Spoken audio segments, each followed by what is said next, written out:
what I find is most property managers and principals are happy to take on anything with a roof and a front door. This is the criteria that I've used.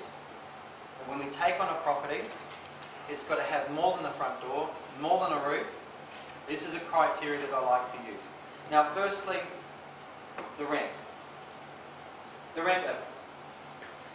What's the minimum rent in your marketplace where you start getting into the low-end stuff? When you start getting into properties that may only attract a bad tenant, or it's very difficult to get a good tenant. Have you got those sort of areas in here? Where do you say no?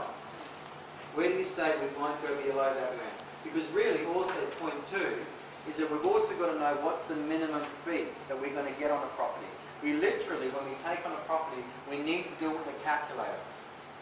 What's the minimum fees that we're going to get in a year? Now, you know previously I talked about average income per property per month. Well, times that by 12. Now you know what it is per year. And if yours works out at $1,500 or $1,800 per year, you need to know that whatever you take on in fees can't go below that in a typical year.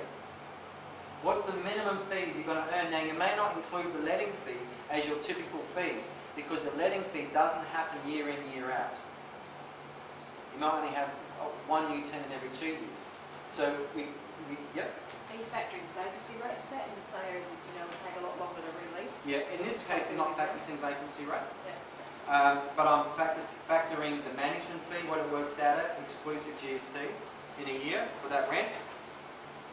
What the lease renewal fee is, if you're charging a lease renewal fee, any other reoccurring fees, monthly fees, routine inspection fees, annual statement fee. What's going to happen month in, month out, year in, year out minimum? Now, what does that add up to? And it needs to certainly meet or exceed your average that you've got in your department already. Otherwise, you're losing money. You see, most property managers look at a property by, well, we signed up at 9.35%, or we signed up at $400 a week. From a business point of view, it doesn't make any sense. You can't work it out. You've got to look at what's the average income per property, per month, or per year that's going to bring it. You with me? You're going to say, okay, it meets or exceeds it, or no, it doesn't. You might need to increase the management fee to be able to do more, or you might have to say no. You need to make sure that it has a minimum income. That's the language you need to speak.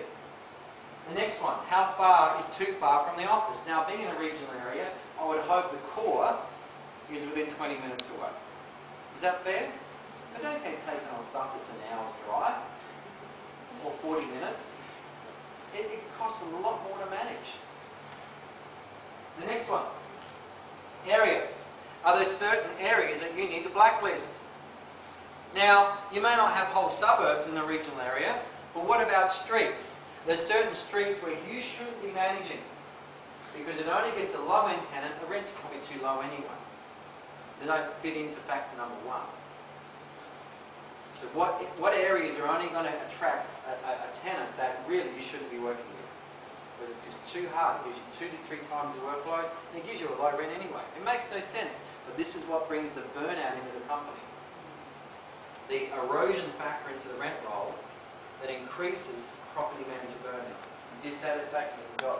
Structure. There's certain types of properties that are only going to attract a certain type of tenant. Multi-story blocks of flats. Is it just you want the property? Or maybe you want the headaches? But if it's only going to bring a headache, a certain type of property, you shouldn't take it on. Hearing what I say? Certain types of properties are only going to get you a very predictive result.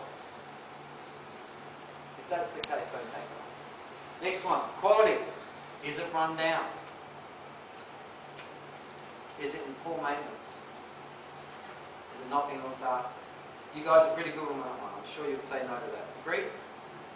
Next one is client type. Are they a difficult landlord type? Or what we call a C-class landlord.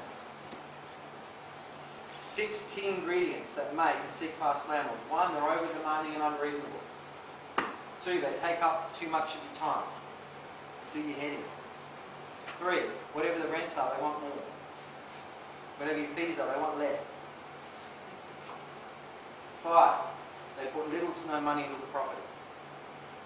And 6, they've got a crap property that only attracts a crap town. Okay? C-class landlord, avoid them from the start if you can. Alright? They're like a packet of cigarettes. They're only going to take years off your life. The boss says, well, they might want to sell one day. Well, the news to the boss, C-class landlord, C-class vendor. They will screw you down on your commission. They want, the price is far too unreasonable. They'll never sell anyway. There's no fun for anybody. So, not good business. The last one, guys, number 8, is a no furniture policy. Is there any good reason why you need to have furniture in a typical residential management? Not holiday letting, we're not talking about high-rise executive apartments. I can think of lots of bad reasons. And there's another one too you might want to throw in.